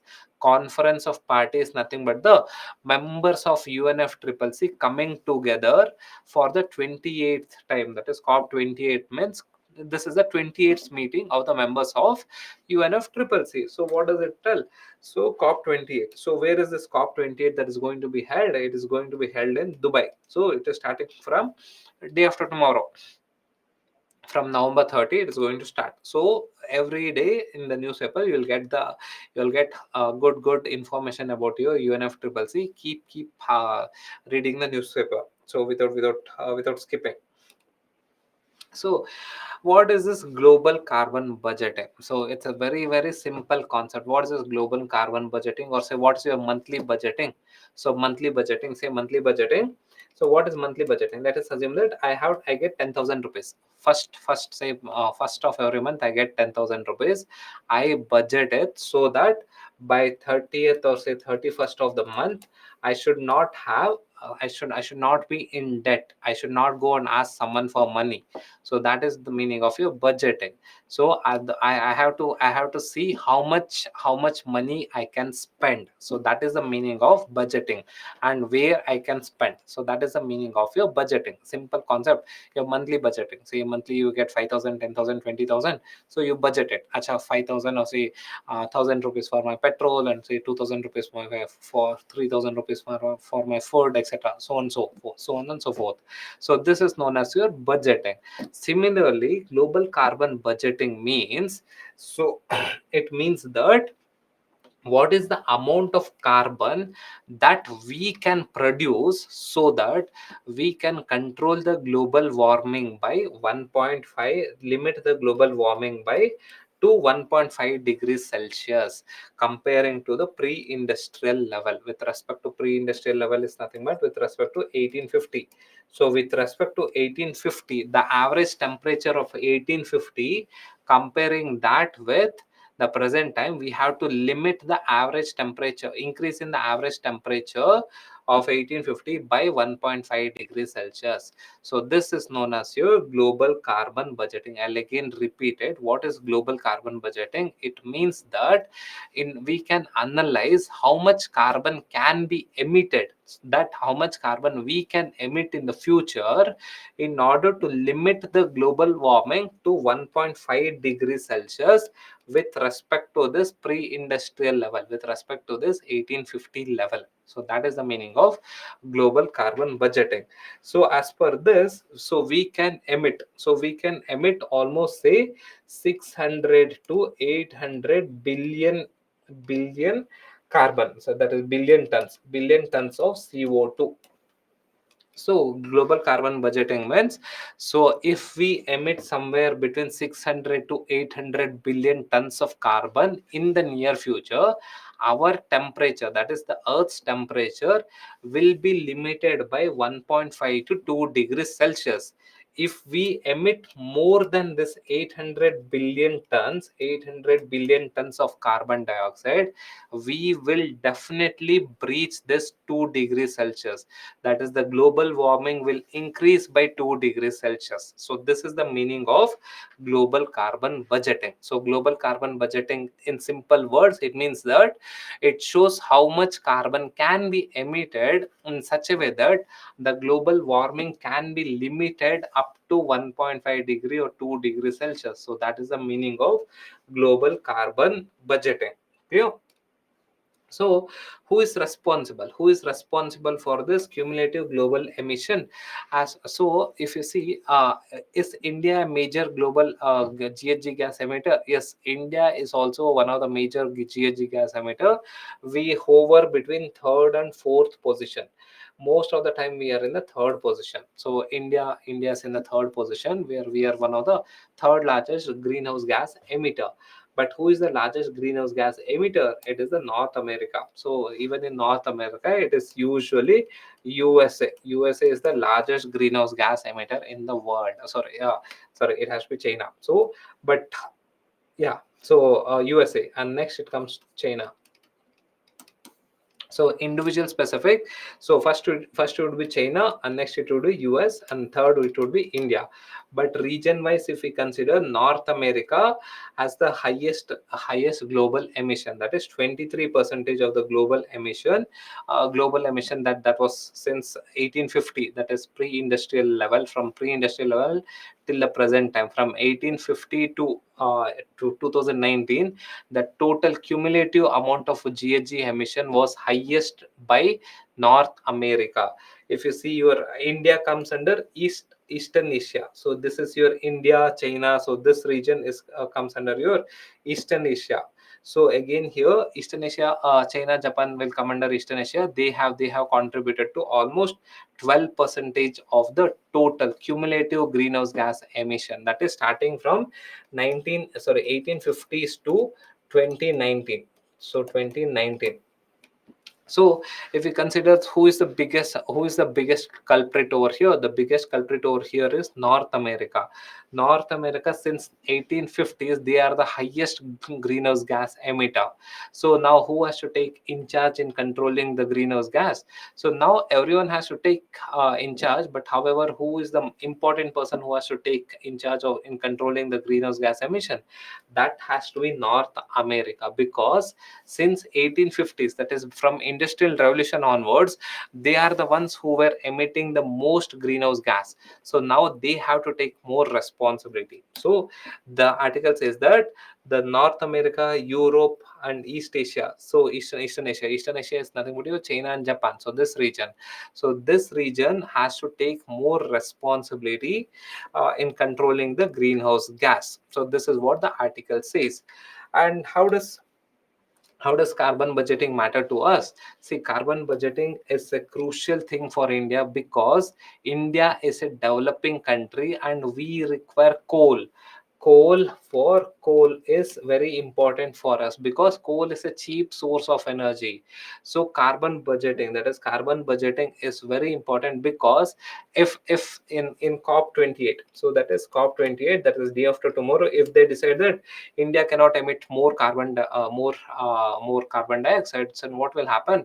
The carbon budgeting, if CO COP 28 decides adversely regarding carbon budgeting to India, then India has to cut down its coal usage. Is it good for India? Maybe for world it is good, for from climate change perspective it is good, but can India afford not to use coal? It is challenging, because we are a developing country. We do not have enough technology in terms of your solar power, or in terms of your windmill, wind power. So as a reason, we cannot completely shift to alternative energy, or say renewable energy.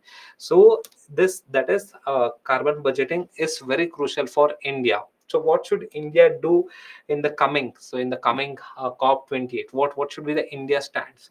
So even in COP 21, that is your Paris Agreement, India was one of the leaders in the world to initiate new suggestions or new ideas to move towards the renewable energy. For example, India initiated International Solar Alliance. It was India's innovation. So India initiated this International Solar Alliance, where it would reduce the dependency on fossil fuel and increase the dependency on solar energy. Solar energy is your renewable energy. So similarly, the article suggests that India has to take the leadership position, and that in order to foster international consensus to tackle climate change. Say for example, now India is one of the third or the fourth largest greenhouse gas emitting country. So India has to take the leadership position. India has to take the one of the leadership position in order to build consensus, like how we build consensus in International Solar Alliance.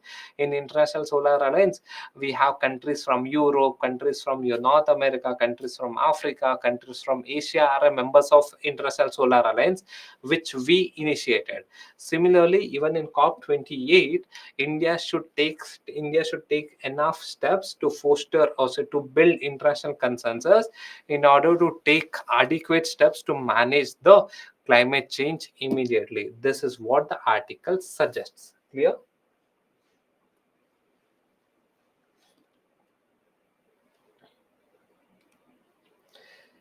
Okay, fine. So please solve this.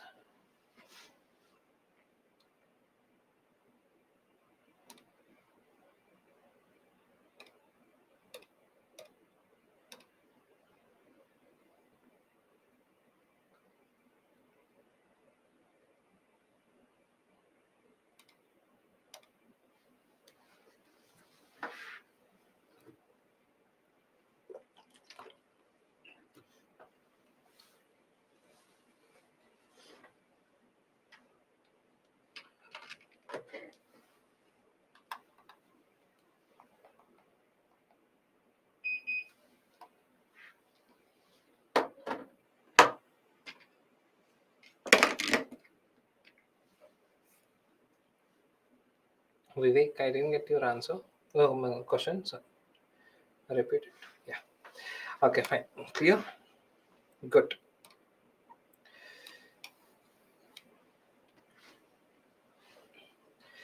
Fine. So next one is Antarctic ozone hole. Ashwin is Paris Agreement continue binding and other countries. No, Ashwin, no. COP28, we should see if there is any binding agreement that comes out of COP28. We should see, Ashwin. Probably, probably after the end of COP28, probably in the second week of December, we'll get a good clarity about it.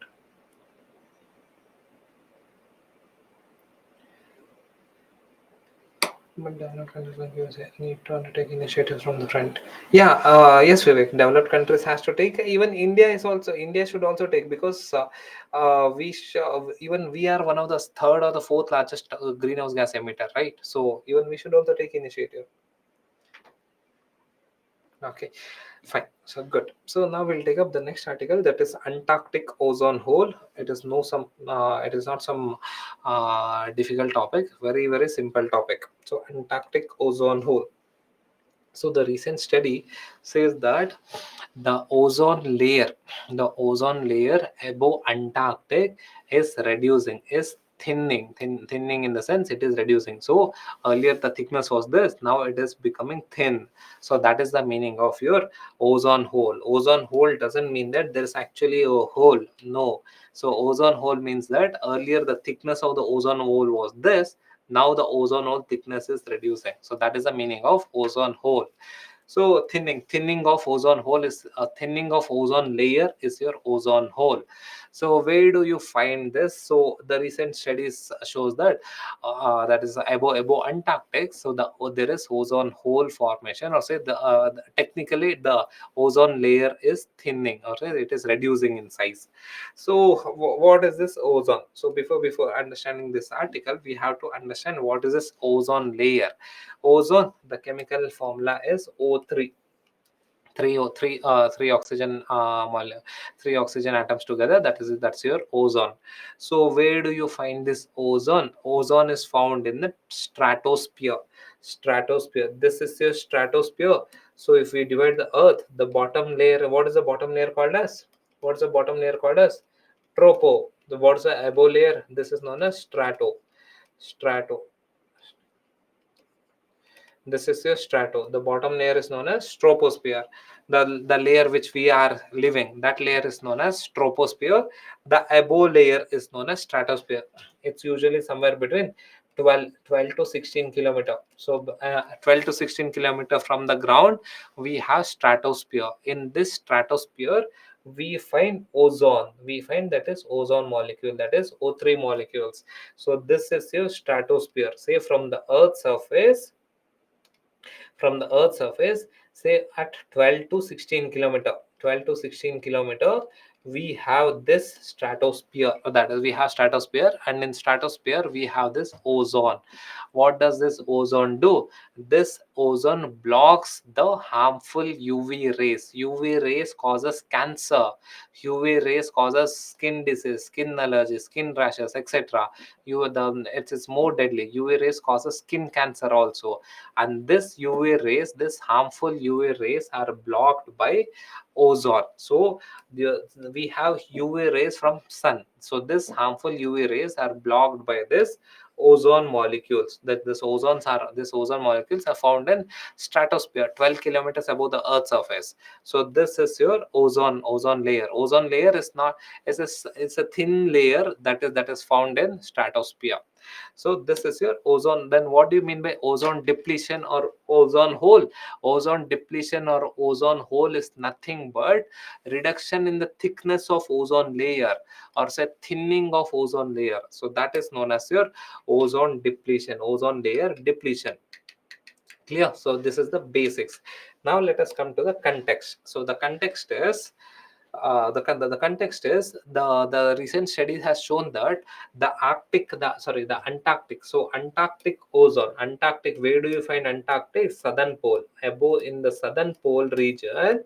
So the Antarctic ozone hole is now larger, thinner, and may take longer time to recover.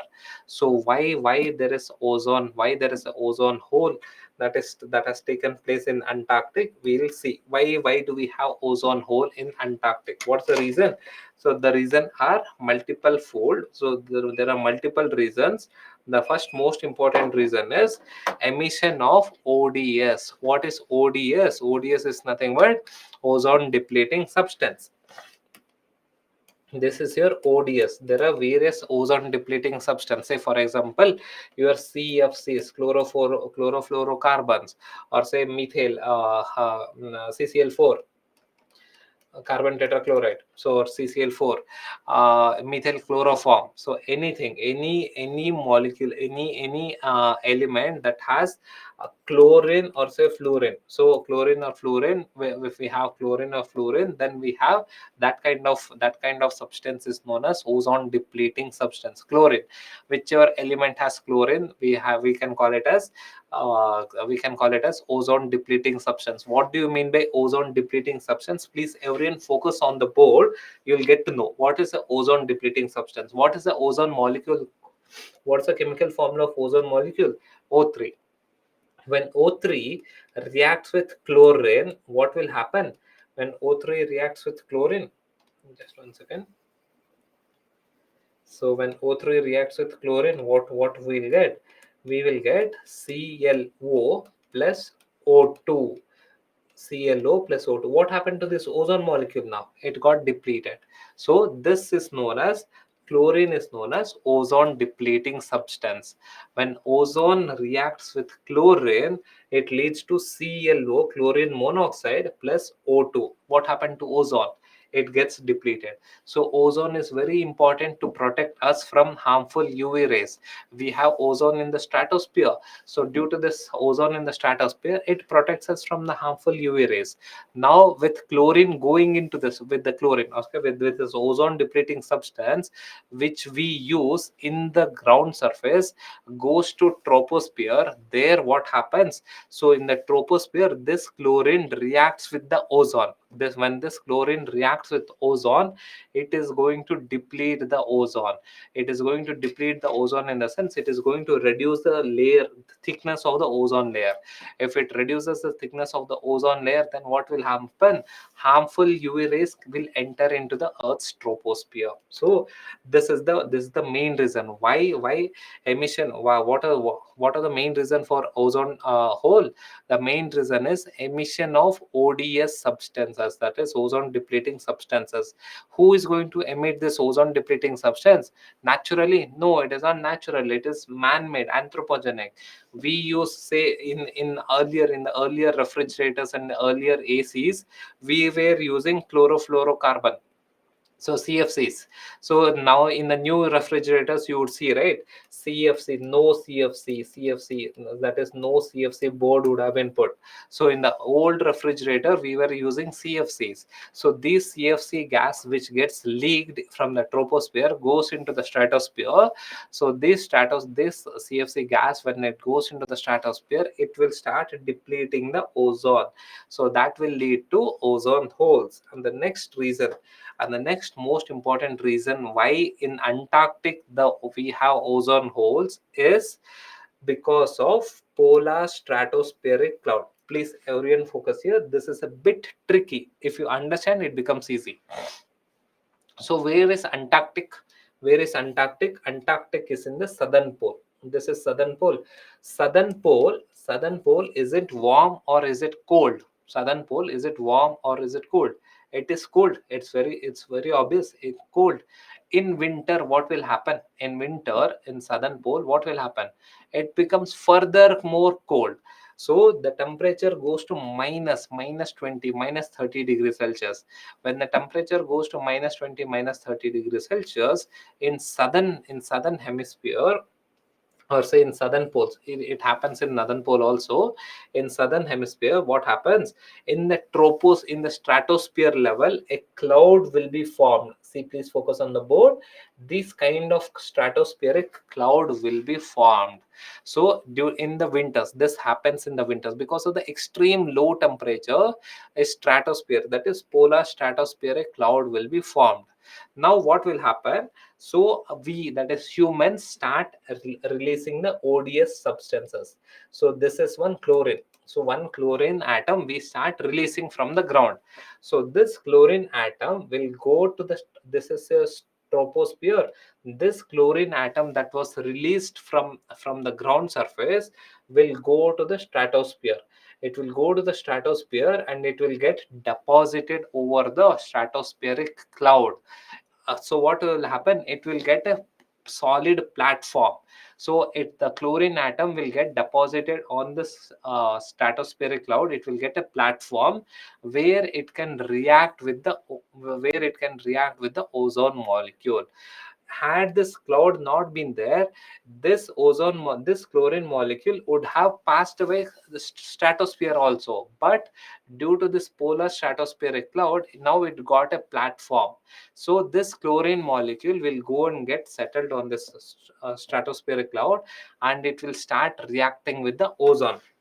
So what will happen when chlorine molecule reacts with ozone? Ozone, what is ozone? O3. So it will lead to ClO plus O2. So what is happening? This O3 got depleted. So these are the two main reasons why we have ozone holes in the Antarctic, or say in the polar region. In the polar region, why don't we have ozone holes in other parts, of the world? So in other parts of the world, we don't have this polar stratospheric cloud. We have polar stratospheric cloud only in the pole region. So that's why it's known as polar stratospheric cloud. So this polar stratospheric cloud gives a platform. It acts as a platform where this ODS, ozone depleting substance, can go and settle, and it starts reacting with the ozone. So this is known as, so these are the two main reasons for ozone holes in Antarctic. Clear? Any doubt here? Yeah. So please solve this. So GHG is greenhouse gas.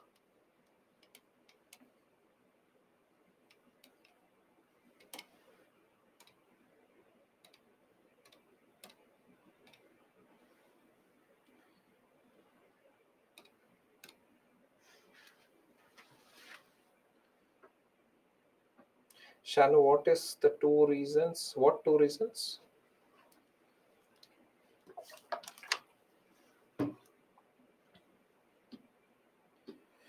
Mugda, please, in geography, you would have read something called as a polar vortex. That's a big concept. Because of polar vortex, we have clouds out there. Second reason, yeah, I'll tell. What's the answer? Ozone hole is caused by greenhouse gas or ozone depleting substance, ODS or GHG? ODS or GHG? GHG. Ozone depletion is due to ODS or GHG? It is ODS. Yeah, GHG contributes to global warming. So how can ozone hole is caused by GHG? It is not GHG, it is ODS. So statement 1 is wrong. So answer has to be B. Mega, why hole is written? So hole, it is written because it looks like a hole, but in reality it is not a hole. The layer gets reduced.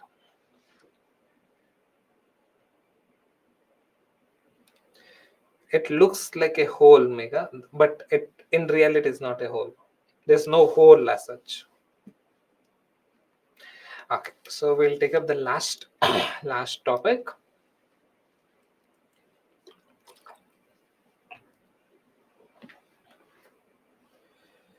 No, Prasad, CFC or ODS.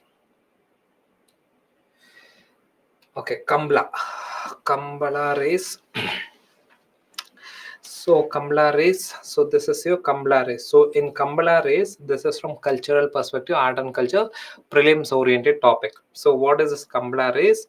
So here what we do is it is a it's a Karnataka based cultural race where we tie two buffaloes and people run in a people run across point A to point B. So this is point A, this is point B, some track. This is a track. So from point A to point B, this track will have some water. So in this water, so people tie two bulls and they run from point A to point B and they calculate the time. Who like whoever has crossed point A to point B in lesser time, they will be the winner. So this is known as Kambla. So where is it found? So Kamla is also known as Kambala or it's also known as Kambula. So it is found in the coastal districts of Karnataka, around this districts, or it is mainly known as Tulunadu. So the coastal districts is also known as your Tulunadu. Tulunadu, that is the coastal area of Karnataka. It is found, that is Mangalore, around Mangalore Udupi region. So we have this Kambla. Kambla, this is the race. Simple concept. You just need to know that in Kambla what is the animal, or what do we do in Kambla and where it has been performed. So in Kambla what we do is we use buffaloes. So we use buffaloes, we tie buffalo and people run, so from point A to point B. So run behind the buffaloes from point A to point B. Whoever crosses the finish line in lesser time, they are the winners.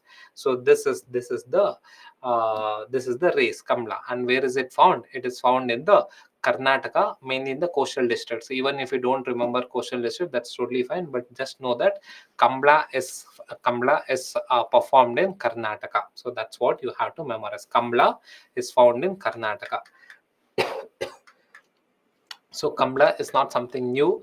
It has some historical background. It is being performed in the ancient times. So traditionally Kamla is being performed. So why Kamla is performed? So it is many centuries traditionally it is being performed. So there are two main reasons why Kamla is performed. One is for entertainment purpose, and the next one is to showcase the agricultural the capacities. So here when people can run behind this buffalo, these buffaloes in coastal areas, these buffaloes are used for plowing. So in general, say North India or say different parts of India, for plowing we use ox. So whereas in coastal Karnataka they use buffalo for plowing. So in Kambla, so the two main significance of Kambla is, one is for entertainment purpose and one next one is to show the strength, to show the strength of agricultural, that is plowing strength of an individual and as well as the buffalo. So these are the two important significance of Kambla. So another news that is related to Kamla is that in 2014, so in 2014, you would be aware about one NGO called as PETA. So what does this PETA do? PETA is nothing but it's an NGO that looks after the animals and it raises voice against any cruelty to animal. So this is an international organization. PETA is an international organization which raises voice against any cruelty against animals. So in 2014, this PETA organization filed a petition in Supreme Court saying that this Kambla race indulges in violence or cruelty against buffalo. So PETA is one NGO. In 2014, this NGO filed a petition in Supreme Court saying that under through Kambla race there is violence, or there is some unethical treatment to buffaloes that is done under through Kambla. So this issue was raised by PETA in 2014, and then it was PETA filed a case in Supreme Court. So in Supreme, as a reason, what Supreme Court did, Supreme Court in 2014 banned Kambla along with Jallikattu that happens in Tamil Nadu. It also banned Kambla. So what happened? So in order to overpower the Supreme Court's ruling, so in 2016, so the Environment Ministry overruled Supreme Court's judgment, saying that Kamla can be performed, or say Kamla can be performed without any hurdle. So this is the general timeline of the case which PETA had filed in Supreme Court. Initially, PETA had filed in Supreme Court saying that Kamla indulges in some violence against buffaloes. As a reason, Supreme Court banned this Kamla. In return, in order in retaliation, or say as a reaction to Supreme Court judgment, so the Ministry of Environment legalized Kamla. So this is the general trend. So what happened? So now we will take the final question of the day.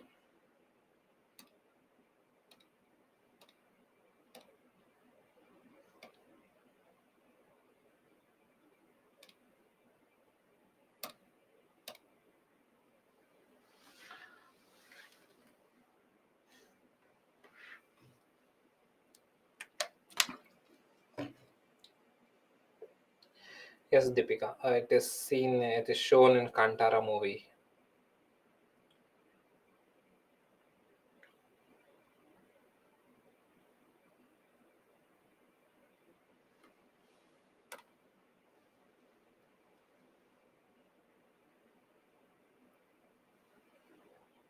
Good. His answer.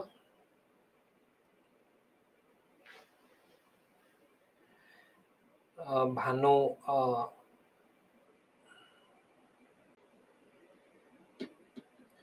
Therapy.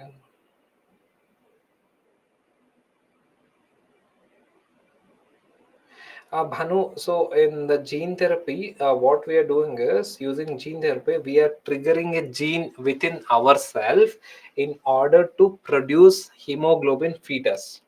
HbF. So now I do not have hemoglobin fetus. Now, if there is one gene that is being modified in my body, so the modified gene will start triggering, or also will start manufacturing this hemoglobin fetus in my body. In my body, currently, I have hemoglobin HbA. So HbA. If I have hemoglobin sickle cell disease, I will have HbS. So if I am suffering from sickle cell disease, I will have HbS. So what we can do is, using gene therapy, one gene in my body will be modified so that it will help in production of this HbF. HbF is nothing but hemoglobin fetal. So hemoglobin fetus. So this fetus, HbF, will do the same work as that of HbA. So that is the meaning. That's how we do it.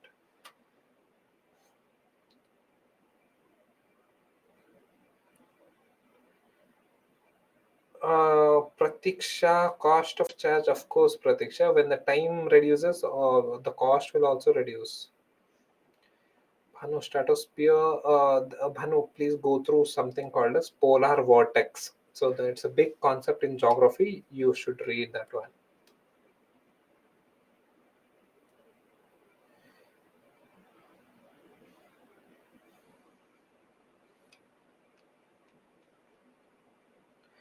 Any disadvantage of gene therapy? See, Utpal, gene therapy as such, it's a very new concept. In order to see what is the drawback, or so what is the disadvantages, we need long-term studies in genes. So genes will not react in short term. So as of now, we don't know. The one disadvantage of gene therapy is costly, very, very costly.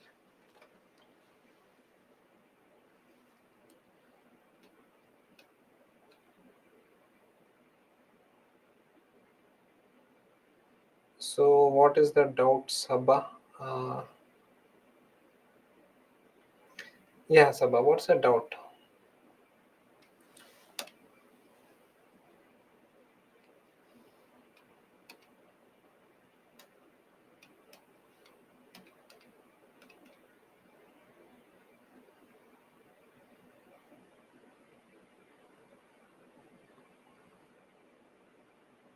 Muskan, See, ozone holes are not seen over tropics, in the sense ozone depletion is also going on in tropics, but however, it is less in tropics, more in the pole region because of polar stratospheric cloud. So polar stratospheric cloud is formed in the polar region.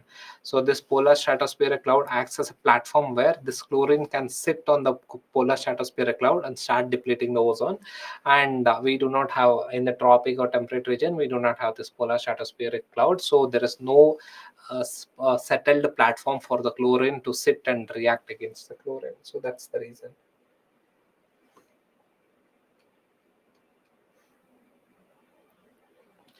Varman, yeah.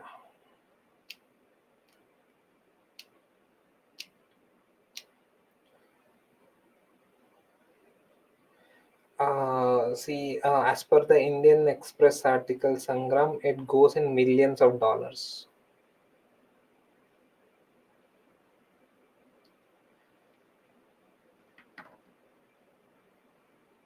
That's less than, so that's one reason why the Tamil Nadu government did not give assent.